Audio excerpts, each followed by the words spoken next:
It's Greg with Personal Dog Training, and welcome to the Calls with Clients podcast, episode 7. This one is regarding a territorial dog that is super intense when guests arrive and the owner can't stop him. I've tried, putting him in the room when they come over, and he'll just bark, and it just gets worse and worse. Yeah, like an interior room. Yeah. It turns out, we'll talk through all this, but I saw that he can't be confined. You mentioned that he won't be confined, like in a crate or kennel, it sounds like. Yeah. He barks pretty intensely. He's overexcited and territorial, probably. And then, just so you know, historically, I saw this early in my career when we house the dog in an interior room because we don't know what else to do. Mm-hmm. They typically get worse. It's just like I've been in homes. How did you hear about me? Just on, I think at first, on Nextdoor. Okay. I found your name. Yeah. Referred a lot by client to client and by veterinarian practices and people because I specialize in the behavior stuff, mm-hmm. Where I can't stress enough that if you were calling around to other dog trainers, they're going to talk about manners and sit-stay coming down and positive reinforcement training, which is the food luring stuff. I just tell you, I don't do any of that, and I'm very effective. So we don't focus on sit when your dog is barking at people. We have to kind of what you were saying. We need to re-expose the dog, right? I'm a dog parent, and I need to have effective ways of raising my dogs too. And when they have behavior problems, so Shadow's about 3 years old. Yes. And can't be confined. We'll try to escape the kennel type of stuff. He's never even really been in we had a crate when we first got him. We tried to crate train him for the first weeks, and he was just not happy in there. And a lot of people, again, there's a reason. We use kennels sometimes in training for potty training if they're destructive, and then if they cannot tolerate a kennel, that's not a good sign because they are going to have to go maybe to a groomer or a vet that may have to kennel them for a little bit. Mm-hmm. And it's just setting them up for failure. It's also indicative of a bigger problem, again, as a behavior person. It's a sign of a desperate behavior and escapism. So your dog's intensity, the way it's barking, it also has a desperation, potentially element there. And then these dogs also, lots of times, they're not just protesting being confined, they're having active separation anxiety, right in front of us. You know what I mean? Okay. Because if you don't work on your boundaries, I don't teach stay. I teach a series of boundaries because that's what's going to help change the dog's behavior. Boundaries on you, on us as handlers. Okay. So dogs don't listen to people they're kind of guarding or insecure with. Okay. So now tell me. What's the reaction when people come? Super intense barking coming forward type of stuff, or? A little bit. He doesn't really jump on people very much. And it depends on the person too. If it's somebody he knows or he's been around before, then a lot of times he's not as crazy. And a lot of times it's set off even just by the doorbell ringing. Then so he gets more intense. But no, trying to bite anybody or anything. It's more barking, and I know he guards me too, and a lot of it is about me. So, if I'm talking to somebody and they're at our house, then he'll do attention barking. Okay. Well, this is coming up. It's always something in the background with clients, but it's coming to a head right now with me, and I got to get better at explaining this. Your dog's barking directly, whining and barking directly at you, and you're going to have to get in there and start helping them understand you don't want them to do it. Mm-hmm. So you're literally going to have to be correcting them. And lots of times they're confused, so I make the sound and I correct them. And then you work on your boundaries. But a lot of people, owners I'm meeting right now, are way too passive about letting them do these things. And if they're not getting on it, so to speak, I'll show you how to do it. But you're going to have to start disagreeing with that pretty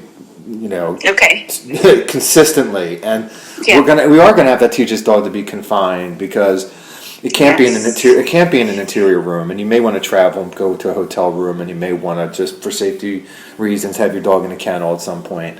He doesn't really jump on people that much, although and it's even worse, but if it's like little kids, he's not used to, our kids are older. Yeah. They're like 12 and 14.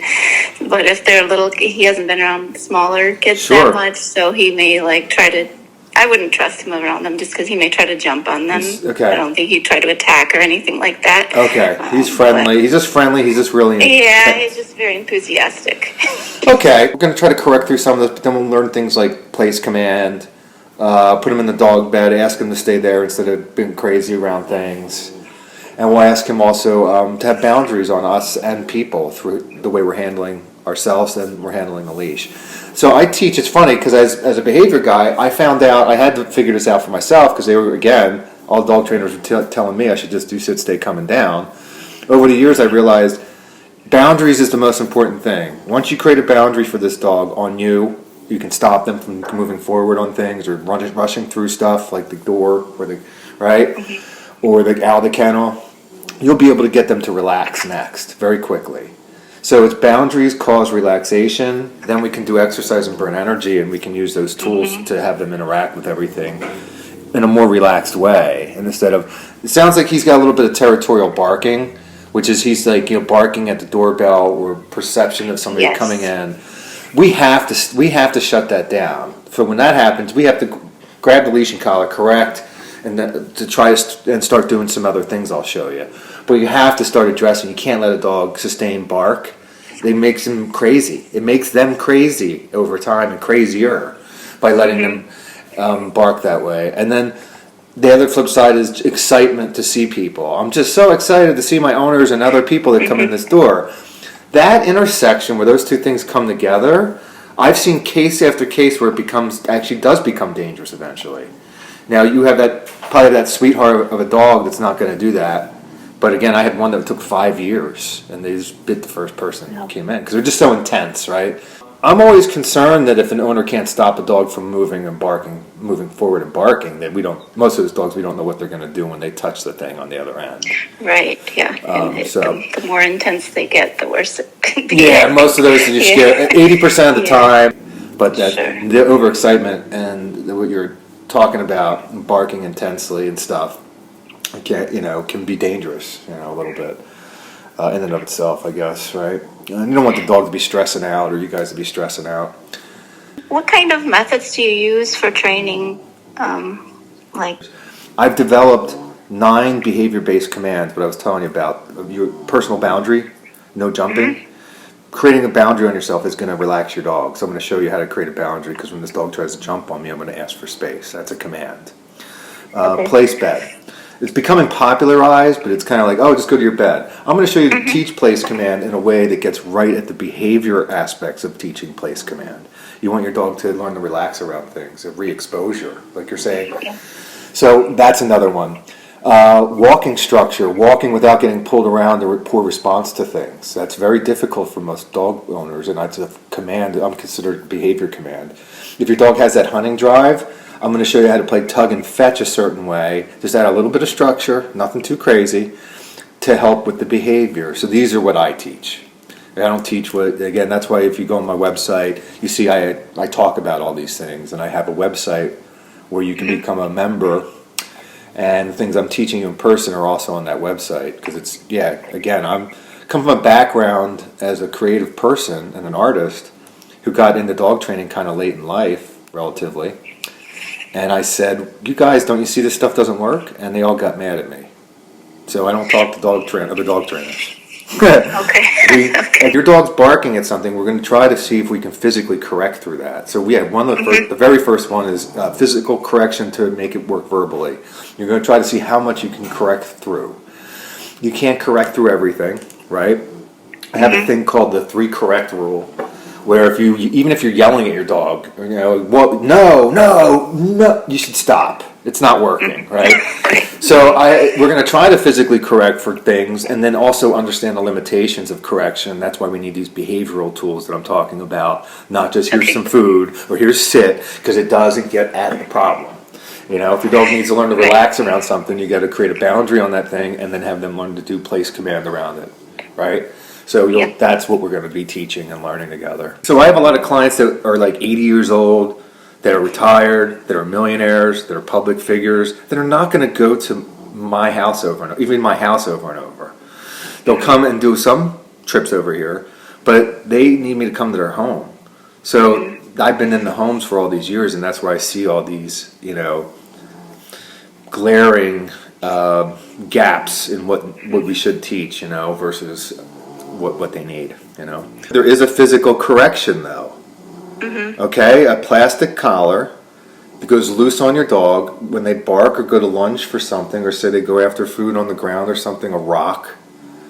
You do try to physically correct them so that they get it verbally. Now, if most people are just like, oh yeah, it makes total sense, yes. The people that have a problem with that are not a good fit for me. Yeah, they're not. It's instantly like not a good fit. Because we're definitely not hurting or punishing dogs or abusing dogs. We are correcting dogs. Totally different definition. That's why there's high level tools and technique behind it. Okay? I'm in an industry that does not have this fine tuning. Sure, I mean, we correct him when he barks, or like if we're taking him for a walk or whatever, and he barks at another dog, then I pull on his collar and he stops. Yeah. So you're kind of used to. I'm not afraid to do that. Good. I don't know about e-collars and all that stuff. No. Like the shock collars and stuff like that. I'm not really into, because I feel like that may be a little too much, more than he needs. Absolutely. Yeah. So. There's a lot. Again, it's just a leash and collar. There are applications for e-collars, like off-leash. If you ever want to go off-leash with a dog, you do need to use an e-collar or so-called shock collar. Yes, again, it all needs to be totally re-educated. And show people if they needed to use a tool like that. I have a case right now. It's a German Shepherd. It's really intense, and we can't get it to stop barking and known to charge certain things, no matter what we do. We're leash correcting. We're using the air gun that I use. A little bit of compressed air sometimes works. He's still going. So he's becoming a candidate for an e-collar because we can't stop him.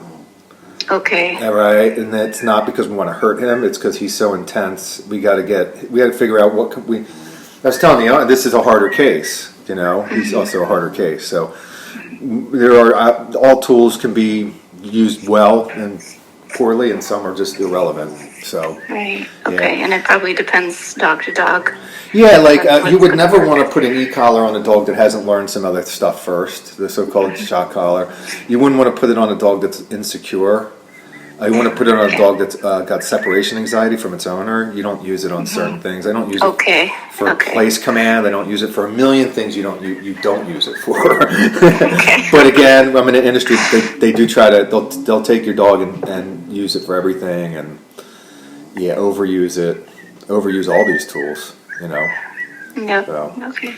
Yeah. Okay. Yeah, I think I'd like to go ahead and set up first. Okay. First meeting. Thanks for listening to the Calls with Clients podcast, episode 7, regarding a severely territorial dog that may be guarding their owners. We look forward to you listening to additional episodes, and go to our YouTube channel now, subscribe so you can get the latest episodes.